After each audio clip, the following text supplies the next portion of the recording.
kind of legendary, the Kama Sutra. Oh, yeah, the Kama Sutra. Now, I know what you might be thinking, but It's more than you think. it is so much more. Get ready to be surprised. This ancient text is so much more than, let's just say, a guide to the bedroom. Yeah, it's really a window into a whole ancient world and the lives and values of the people who lived in ancient India. So to be clear, we're not just talking about positions here, right? Uh-huh. We're going to be using, for this deep dive, an 1883 English translation. Wow, 1883. So we're going to be going back in time a little bit here, but the Kama Sutra, it offers glimpses into everything from social etiquette to, like, how to live a good life, self-improvement, and yes, of course, the art of love. It's really a guide to living a good life, and it's laid out in a very specific way. Okay, so paint us a picture. What do you mean by a good life? Take us there. So they emphasize the pursuit of Dharma, Artha, and Kama. Okay, stop right there. Before we go any further, Dharma, Artha, Kama. It sounds a little bit like a mantra. It does. Break it down for us. What does it mean? Basically, those three things are a framework for a fulfilling life. So Dharma represents virtue, living ethically and righteously. Artha is all about material wealth, success, which is achieved through honest means, of course.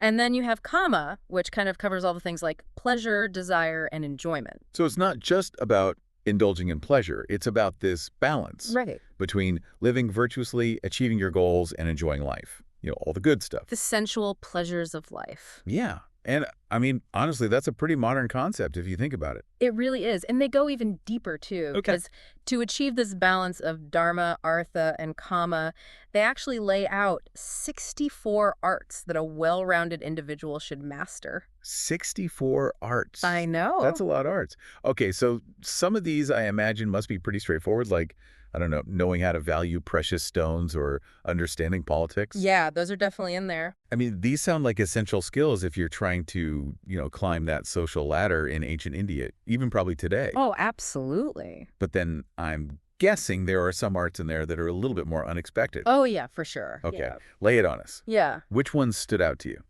So, okay, this is one of my favorites. The art of making parrots talk. Wait, what?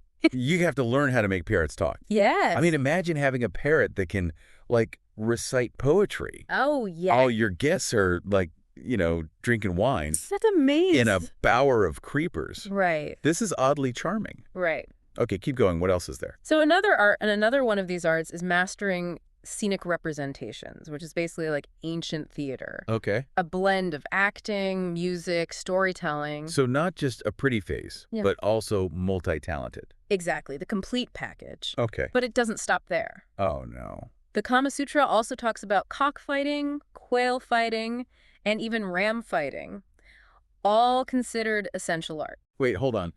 It's like Game of Thrones, but with, like, birds and rams I know. instead of dragons. Yeah, that's amazing. Okay, so they clearly had a taste for, like, a little bit of blood sport. Yeah, they did. But I'm sensing, like, even with these aggressive activities, there's probably some underlying emphasis on rules and boundaries. Oh, for sure. Like doing it honorably. Absolutely. There's definitely an emphasis on knowing the rules, respecting boundaries. So even in their entertainment, there was this value of order and virtue. Interesting contrast, wouldn't you say? Absolutely. And that kind of leads us into another really interesting aspect of the Kama Sutra, and that's its description of the ideal home for a citizen. Okay, let's go inside this ancient Indian house.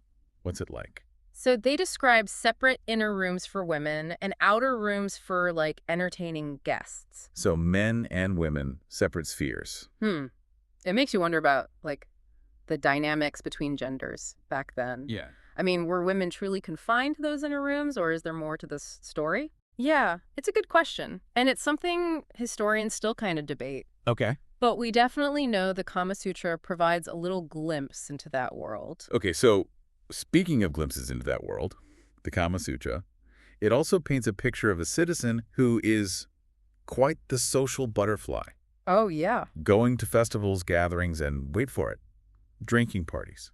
They love their drinking parties. Okay, so sounds like they knew how to have a good time. Oh, yeah. But they're not just about partying. Okay. These social events actually played a really important role in keeping the community strong and keeping social harmony. It's like networking, but with more music, dancing, and cocktails. Absolutely. And they even emphasized being hospitable, especially to strangers, attending festivals. So generosity and inclusivity, those were important traits. Very important. That's something we could use a little bit more of today.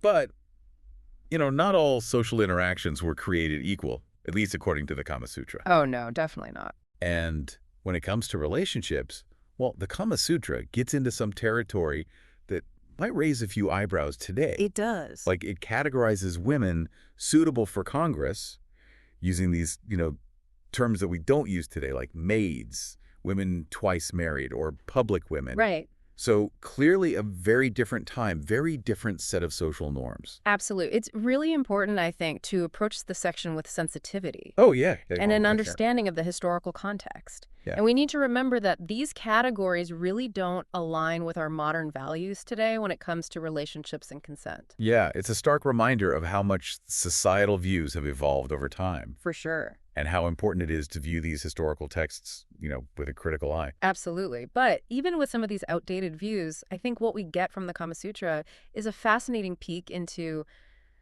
the complexities of human relationships and desires. I mean, it's timeless. Yeah. Right, so while we acknowledge the limitations, I think there are some timeless insights in here about the human pursuit of connection and pleasure. Absolutely. Okay, so I don't know about you, but I'm ready to delve a little bit deeper Oh, me too. into this text and see what other secrets it holds. Let's do it.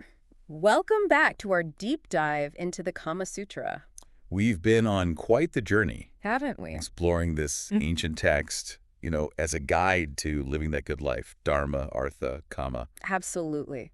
We've been talking about mastering unexpected arts, like talking parrots, and navigating those, complex social situations. Mm-hmm. Ancient India sounds like a pretty happening place. It does? But let's be honest, we know there's one topic that everyone's probably been waiting for, I think you're right. and that is... The art of seduction. Ah, yes, the art of seduction. Mm-hmm. Okay, so spill the secret, spill the tea. Right. Did ancient Indians have, pickup lines? Oh, I like that. Did they have dating apps? Well, no dating apps. Did they swipe right on clay tablets? Not that I'm aware of. Okay, so what do they do? Well, they had some fascinating strategies for what they called subjugating the hearts of others. Subjugating hearts. That's right. That sounds pretty intense. I mean, were they writing love poems on palm leaves? Probably. Serenading each other with sitar music? I bet. Under the moonlight? I think all of those things were probably happening. Okay. But the Kama Sutra actually takes a really deep dive into, the psychology of attraction. Oh, interesting. It emphasizes using your wit, your charm, even your knowledge of those 64 arts, remember, to really capture someone's attention. So basically, be interesting, be engaging. Yes. Not bad advice, even thousands of years later. I know, right? Okay, so beyond just, being a fascinating conversationalist, Mm-hmm. did they have any other, specific tips? Oh, yeah. Tons of tips. Okay, give us some examples. So they suggested that you should learn about the other person's interest, engage in some playful banter, Okay. and even use subtle gestures to convey your attraction, like, eye contact, a touch on the arm, a well-timed smile. Oh, the intrigue, the mystery. It really is. It's like a dance. It is a This dance. delicate balance between revealing and concealing, I bet they were masters of, the smoldering gaze. I bet they were. I bet. And you can't forget about the physical adornment, Oh, yeah, right? using fragrant oils, elegant clothing, even strategically placed perfumes. So it's all about enhancing your natural beauty, Yes, creating that allure. creating that aura, and who doesn't appreciate that, honestly? I know, timeless advice. Right. Someone who takes care of themselves presents themselves well. Absolutely. Okay, but now for those who are a little bit bolder, tell me, did the Kama Sutra have any advice on how to, let's just say, enlarge one's appeal? Oh, yeah, they get into that too. Okay, time to blush a little bit. A little bit. We're talking about potions, techniques, enhancements. Sounds up. Okay, don't leave us Okay, hanging. so the text provides various recipes for enlarging the lingam, Oh, Mom. using ingredients like plants, minerals, even animal parts. Wow, that's dedication. I can't imagine some of those concoctions were particularly pleasant. Yeah, I can't imagine. But hey, I guess people have always been searching for that extra edge, Always. right? He's right. Okay, but it wasn't just for men, was it? Oh, no. Were there, ancient beauty standards for women Oh, for sure. involving, certain intimate areas? Right. Okay, spill the tea. So they had techniques for what they called narrowing and contracting the yoni, Okay. involving herbal remedies and physical exercises.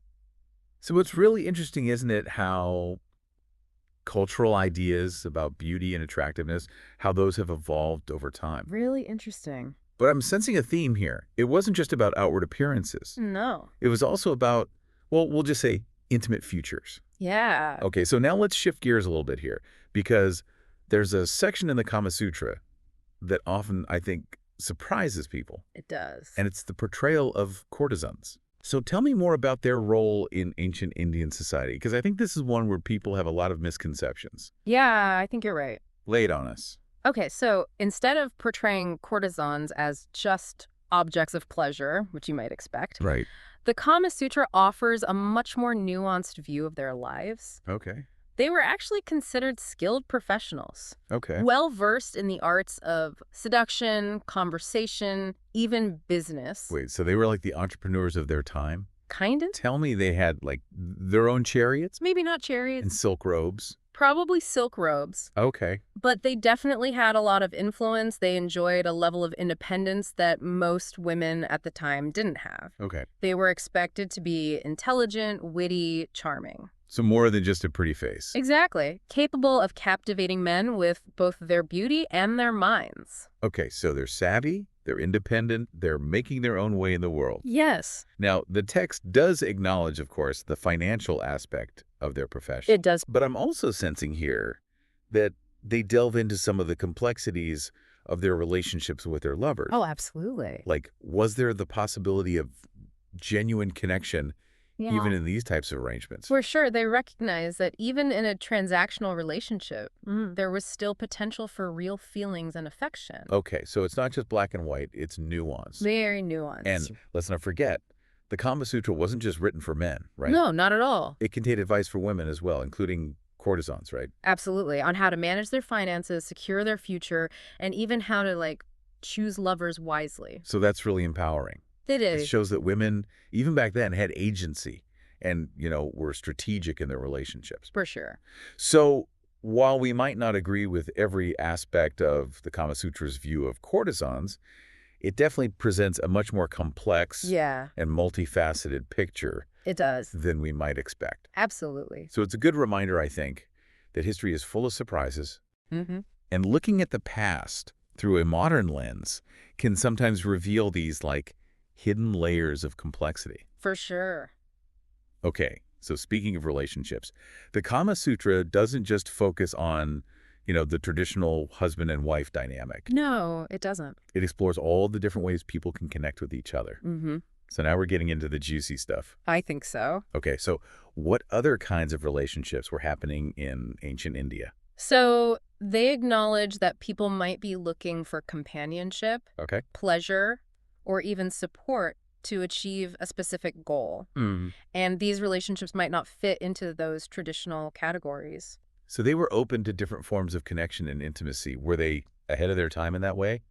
Maybe. I mean, they didn't use terms like casual dating or open relationships. Right. But it sounds like they recognize that human connections can take many forms. Yes, And exactly. that's pretty revolutionary, I think, for an ancient text. It really Right, because it challenges this idea that, relationships back then were always rigid and defined by these strict rules. Mm-hmm. And I think it also speaks to just this, timeless human desire for love and connection, Yeah, intimacy, regardless of, what society says. absolutely. It really does sound like the Kama Sutra is just this treasure trove of wisdom It is. and insights into, the human experience Yeah. back then and now. Yeah, for sure. So as we continue our deep dive, I'm sure we'll uncover even more about, these complexities of love and relationships and the pursuit of pleasure in ancient India. Absolutely. There's so much more to explore.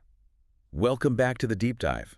We're wrapping up our exploration of the Kama Sutra. It's been quite the journey. I know. We've been talking about everything from living that good life, right? Dharma, Artha, Kama. Dharma, Artha, Kama, exactly. Yeah. Attracting a partner, and even navigating some of those, well, let's just say unconventional relationships. But now, for this last part of our dive, we're going to explore something that, well, it might surprise you. It might. The Kama Sutra's advice on, get this, Winning and losing lovers. Oh, This yes. sounds juicy. It's like the ancient Indian version of our relationship advice column. Right. No. Give us the gossip. What do they have to say about this? Well, it's more than just gossip.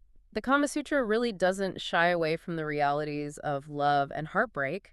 It acknowledges that relationship, well, they can be challenging. People's feelings change. Right. And sometimes you just need to know how to gracefully exit a situation that's not working anymore. It's like it's not just about finding love, but it's about navigating the ups and downs, Absolutely. which, let's be honest, pretty much every relationship has. All relationships have those. Okay, so let's start with the winning part of this. Hmm. What kind of strategies does the Kama Sutra suggest for capturing someone's heart? Well, some of it's pretty timeless, actually. Being attentive, understanding your lover's needs, desires, expressing affection. Okay, so basic good partner stuff. Exactly. Solid advice no matter what century you're in. But then it gets a little more strategic. Okay. Like learning your lover's weaknesses, using flattery to your advantage, Ooh, a little manipulation. and even maybe creating a little jealousy to keep them on their toes. Ugh, playing hard to get, the classic. But, I mean, doesn't that border on, like, straight up manipulation? Well, it's a valid concern, but it's important to remember the context. We're talking about ancient India here. Right. Marriages were often arranged, and love was something that you had to kind of cultivate and nurture, sometimes strategically. Okay, so more about navigating a very different societal structure Exactly. than we have today. Right. Okay, that makes sense. What else? Well, they also give advice, for example, for women on how to secure a lover's financial support, which back then was really important because women often didn't have a lot of economic opportunities. So it's not just about romance, it's about practicality and survival. Absolutely. Wow. Okay, so let's talk about the losing part now. Okay. What happens when a relationship has run its course? Or, one person's feelings have changed? This is where it gets really interesting for me. I think so too. Did they have, like, ancient Indian breakup rituals? Was there, like, a designated it's over necklace? Not that I'm aware of. Okay. But they definitely gave guidance on how to gracefully, distance yourself from a lover when things just weren't working anymore. Okay, give us the ancient breakup playbook. What did they suggest? Well, they suggest things like gradually withdrawing your attention, becoming less available, So, even maybe subtly highlighting your lover's flaws. ooh, that sounds a little harsh. It might seem that way to us, but again, context. Mm-hmm. Divorce wasn't really an option for a lot of people. Right. So these strategies might have been the only way to create space or to actually end a relationship. So it's less about being cruel and more about navigating a tricky situation. Exactly. And doing it with, as little harm as possible to both people involved. That's actually very considerate. Right. So even in ancient times, it seems like they understood the complexities, the emotional nuances of relationship. Absolutely. Okay, so as we wrap up our deep dive into the Kama Sutra, it's clear that this ancient text, it's so much more than just a guide to the bedroom. Oh, it is so much more. Right. It's a window into a whole world, a fascinating world. A lost world. Ancient India, their values, their beliefs, their social structures.